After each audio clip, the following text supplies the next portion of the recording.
दोस्तों आखिरकार कल लंबे समय के बाद कैदियों की अदला बदली हो गई और ऐसी फिल्मी स्टाइल में, ऐसे फिल्मी तरह से अदला बदली हुई कि देखकर आपको भी मजा जरूर आएगा।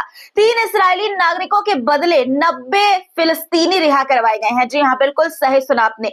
3 इस्राएली नागरिकों के बदले 90 फिलिस्तीनियों को रिहा करवाया गया और बंधकों की रिहाई के दौरान सैकड़ों हमास के लड़ाके और फिलिस्तीन के लोग सड़कों पर नजर आए, अल्लाह अकबर के नारे लगाए गए। पूरी खबर और तस्वीरें, एक एक तस्वीरें आपको आगे दिखाऊंगी। दूसरी तरफ कैलिफोर्निया के जंगलों से उठी आग अब पूरे लॉस एंजलिस को राख के ढेर में बदल सकती है, क्योंकि आज मंडे है दोस्तों, यानी कि सोमवार है और ये पूरा हफ्ता अमेरिका के लिए किसी उल्टी गिनती से कम नहीं है।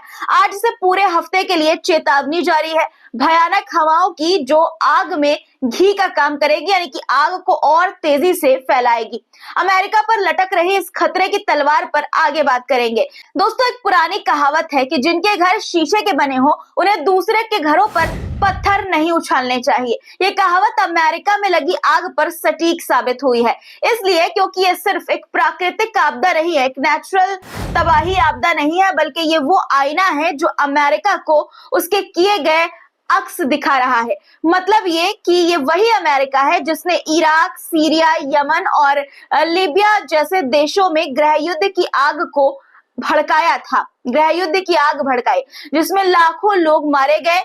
अब जब अपने देश में आग लगी है तो कुदरत से दुआ कर रहा है अमेरिका कि हवा की रफ्तार थम जाए, लेकिन अफसोस हवा रुकने का नाम नहीं ले रही है।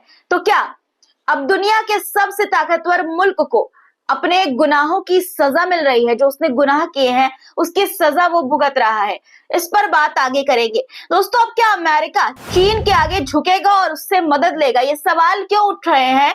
क्यों अमेरिका को आग पर काबू पाने के लिए चीन से सीखने की जरूरत है, ये भी आपको बताऊंगी। कैलिफोर्निया का मालिबू बीच कैसे राख के ढेर में बदल गया है दिखाऊंगी, और क्यों मारे जा रहे हैं मोरक्को में स्ट्रीट डॉग, लाखों स्ट्रीट डॉग, ये भी आपको आगे बताऊंगी।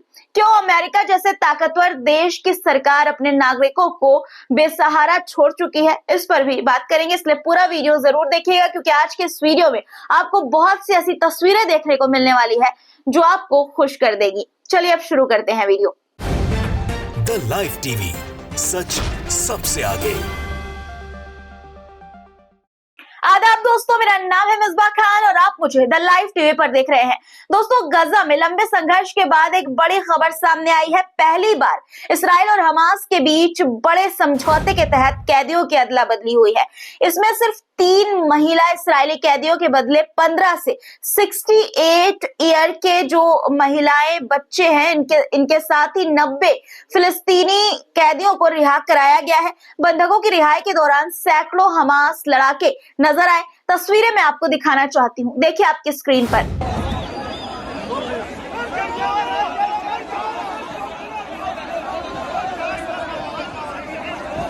इस अदला बदली की प्रक्रिया को अंजाम देने में इंटरनेशनल रेड क्रॉस कमेटी का अहम रोल रहा। दोस्तों रेड क्रॉस के अधिकारी इसराइल के ऑफर जेल पहुंचे, जहां से फिलिस्तीनी कैदियों को रिहा किया गया। देखिए ये वीडियो, ये तब का है जब रेड क्रॉस की अंतर्राष्ट्रीय समिति 3 महिला इसराइली बंदियों को लेने के लिए जा रही थी।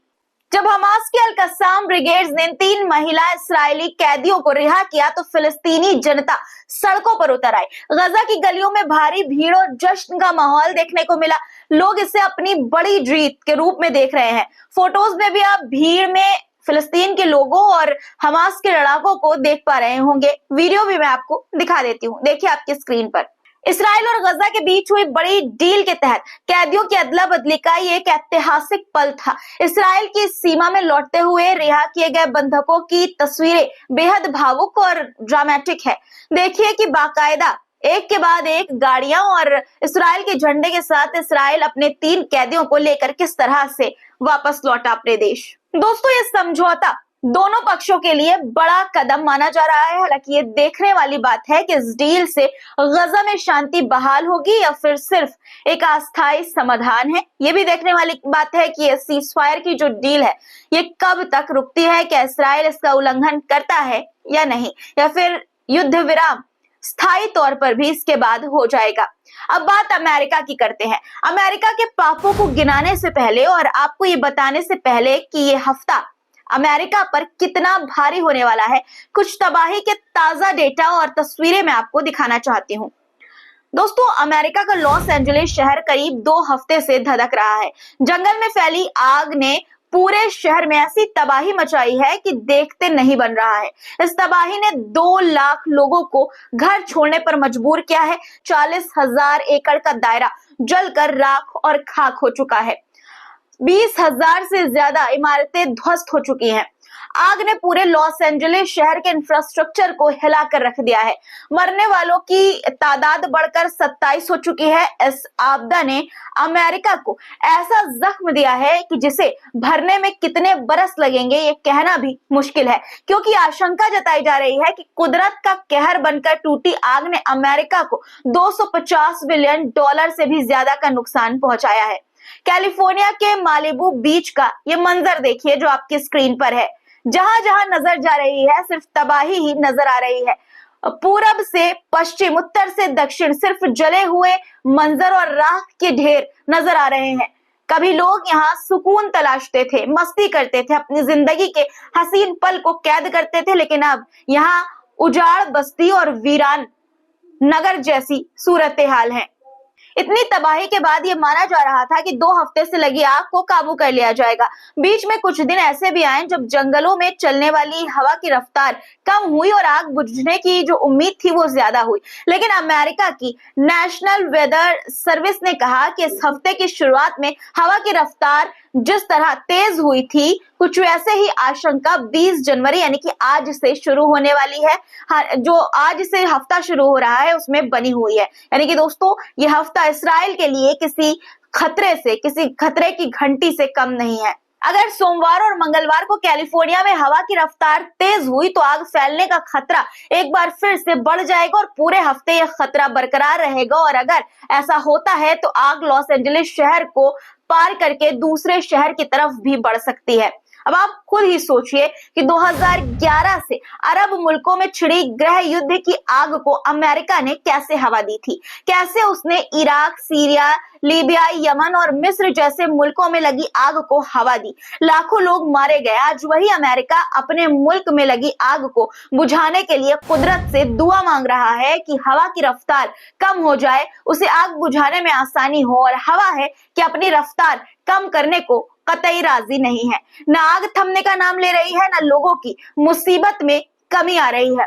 दुनिया के दूसरे देशों और समाजों में हमने ये देखा है कि अगर कोई मुसीबत, आफत या आपदा आती है तो लोग एकजुट हो जाते हैं। पूरा समाज, पूरा देश एक होकर उस आफत और उस मुश्किल से निपटने में जुट जाता है। लेकिन अमेरिका ने अपने देश में ऐसा समाज तैयार किया है कि वहां के लोग इस भयानक आपदा में सब लोग अपने अपने लिए अवसर तलाश रहे हैं। सोचिए जरा कि जिनका आग में सब कुछ लुट गया हो, जिन्हें इस वक्त मदद की जरूरत हो, उनके जख्मों पर मरहम लगाने की जरूरत पड़ती है। मगर अफसोस आता है ये सोचकर कि उन हजारों लोगों पर जो अपने जले हुए घर को छोड़कर, लुट पिट कर जब लॉस एंजलिस के उन सुरक्षित ठिकानों पर पहुंचे जहां आग नहीं पहुंची थी, तो वहां के मकान मालिकों ने उन्हें रहने के लिए, सर ढकने के लिए, सर छुपाने के लिए मकान तो दिया, लेकिन मकानों के किराए में 124% इजाफे के साथ। जी हाँ, सही सुना आपने। होना तो ये चाहिए था कि इन आग पीड़ितों के लिए लोग अपने घर, दुकान, मकान और इबादतगाहों को खोल देते, खुले दिल से उनको अपने मकानों में जगह देते, मुसीबत की इस घड़ी में उनके आंसू पूछते, लेकिन ऐसा नहीं हुआ। इनकी मुसीबतों और मुश्किलों का फायदा उठाकर उन्हें किराए की कीमत बढ़ाकर बताई गई। अलग अलग रिपोर्ट्स के मुताबिक बहुत से ऐसे लोग भी हैं जिन्हें इस मुश्किल में कोई मददगार नहीं मिल रहा है। हजारों लोग कोशिश कर रहे हैं कि कहीं उन्हें सर छिपाने का ठिकाना मिल जाए, लेकिन अभी तक ऐसा नहीं हो पाया है। सरकार मदद नहीं कर रही है। इलाके के अमीर खुली आजादी से आपदा पीड़ितों का शोषण कर रहे हैं, उन्हें लूट रहे हैं, मगर इस पर कोई नकेल कसने वाला नहीं है। दोस्तों, जो हालात हैं, जिस तरह से गजा के लोग मारे मारे फिर रहे थे, उन पर हमले हो रहे थे, वही सेम हालात इस वक्त अमेरिका में हो रहे हैं। और ये बेहद अफसोस की बात है, क्योंकि मासूम लोग वहां पर भी मौजूद हैं। वहां पर भी मुसलमान, सिख, ईसाई, हर धर्म के लोग हैं और वो मासूम हैं। एक आग के तांडव ने अमेरिका को इतना मजबूर कर दिया, इतना मजबूर, बेबस और लाचार हो जाएगा अमेरिका एक आग के तांडव से, किसी ने नहीं सोचा था।